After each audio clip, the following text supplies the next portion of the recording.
இயேசு கிறிஸ்துவின் நாமத்தினாலே இந்த காலை வேளையிலே உங்களை அன்போடு கூட வாழ்த்துகிறேன்.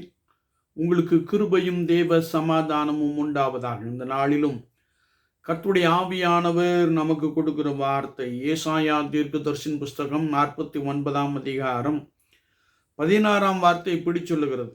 இதோ என் உள்ளங்கைகளில் உன்னை வரைந்திருக்கிறேன், உன் மதில்கள் எப்போதும் என் முன் இருக்கிறது என்ற ஒரு வசனத்தை நாம் இங்கே வாசிக்க முடியும்.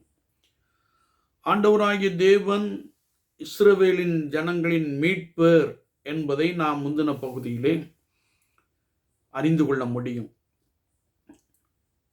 கர்த்தராகிய ஆண்டவர் சொல்லுகிறார், பள்ளங்கள் எல்லாம் உயர்த்தப்படும், கோண நிலைமைகள் சுவைப்படுத்தப்படும், இன்னும் கர்த்தர் வழியை ஆயத்தம் பண்ணுகிறார் என்று சொல்லி நாம் வசனங்களை வாசிக்க முடியும். கர்த்தருடைய ஆவியானவர் சொல்லுகின்ற பொழுது, நீ எப்படிப்பட்ட ஒரு சூழ்நிலையில் வைக்கப்பட்டிருந்தாலும் நீ என் கையில் இருக்கிறாய் என்பதை மறந்து போக வேண்டாம் என்று சொல்லுகிறார். அது மாத்திரமல்ல, உன் மதில்கள் எப்போதும் என் முன் இருக்கிறது என்று சொல்லுகிறார். மதில் என்பது நீங்காத ஒரு தடையை குறித்து நாம் பார்க்க முடியும்.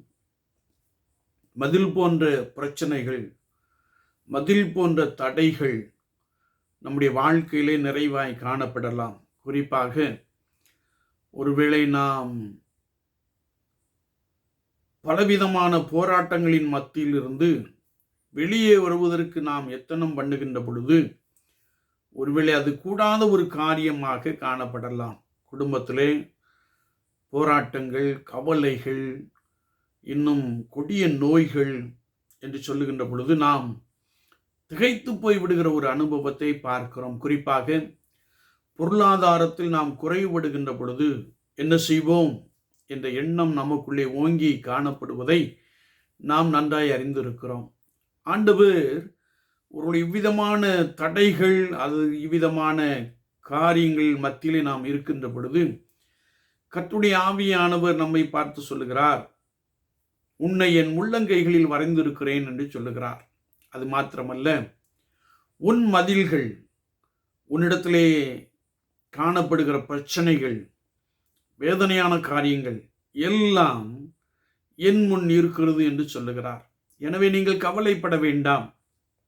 உங்கள் பிரச்சனைக்கு ஒரு முற்றுப்புள்ளி வைப்பதற்கு அல்லது உங்களுடைய நெடுநாள் பிரச்சனைக்கு ஒரு முடிவு கட்டுவதற்கு, உங்களுடைய பிரச்சனையை நீக்கி போட்டு ஆண்டவர் உங்களுக்கு ஒரு ஆசீர்வாதத்தை கொடுப்பதற்காக அவர் உன்னை என் உள்ளங்கைகளில் வரைந்திருக்கிறேன் என்று சொல்லுகிறார்.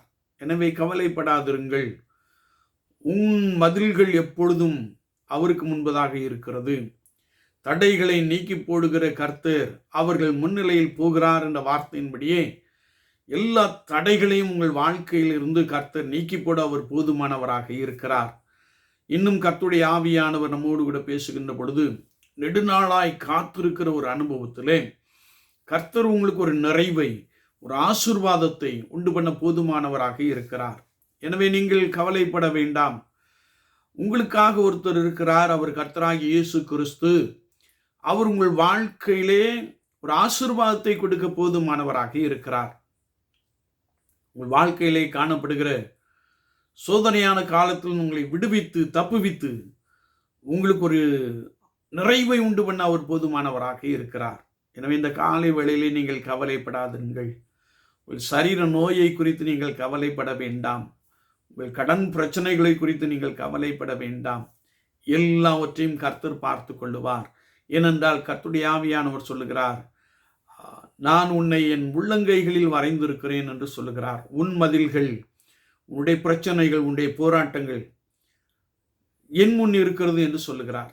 எனவே உங்களுடைய கவலைகள் எல்லாவற்றையும், பாரங்கள் எல்லாவற்றையும் கர்த்தர் மேலே வைத்து விடுங்கள்.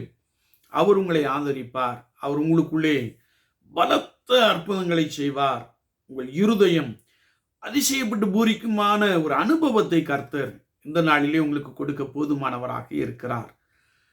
மீண்டும் கர்த்தருடைய வார்த்தை சொல்லுகிறது, நீங்கள் ஆண்டவருடைய உள்ளங்கைகளில் இருக்கிறீர்கள். உன் மதில்கள் எப்பொழுதும் அவருக்கு முன்பதாக இருக்கிறது. அவர் உன்னை இந்த நாளிலே ஆசீர்வதிக்கிறார். எல்லா தடைகளையும் நீக்கி போடுகிறார். நீங்கள் மகிழ்ச்சியோடு கூட கொண்டு போகப்படுவீர்கள் என்ற வார்த்தை உங்களுக்குள்ளே பலமாய் நிறைவேறுகிறது. ஆண்டவர் தாமே இந்த வார்த்தைகளை கொண்டு உங்களை பலமாய் நடத்துவாராக. ஆமீன், ஆமீன். நாம் ஜெபிப்போம். நேசிக்கிற நல்ல ஆண்டவரே, இந்த புதிய நாளுக்காய் ஸ்தோத்திரம். நாங்கள் உம்முடைய உள்ளங்கைகளில் இருக்கிறோம் என்பதை மறந்து விடாதபடிக்கு உம்மை உறுதியாய் பற்றி கொண்டு இருக்கக்கூடிய அந்த கிருபையை தாரும். எங்களுக்கு முன்பதாக காணப்படுகிற தடைகள், வேதனையான காரியங்கள் எல்லாவற்றையும் நீர் நீக்கி போட்டு விட்டீர் என்று சொல்லி நாங்கள் விசுவாசிக்கிறோம். ஒரு மகிழ்ச்சியும் சமாதானமும் வார்த்தைகளை கேட்டவர்களை நிரப்பட்டும், தடைகள் எல்லாம் நீங்கி போகட்டும். கர்த்தருடைய வல்லமை இவர்களுக்குள்ளே ஒரு புதிய அனுபவத்தை, ஒரு புதிய ஆசீர்வாதத்தை, ஒரு பெரிய மகிழ்ச்சியை கொடுக்கும்படியாக நாங்கள் ஜெபிக்கிறோம். இயேசுவின் நாமத்தில் பிதாவே, ஆமீன், ஆமீன்.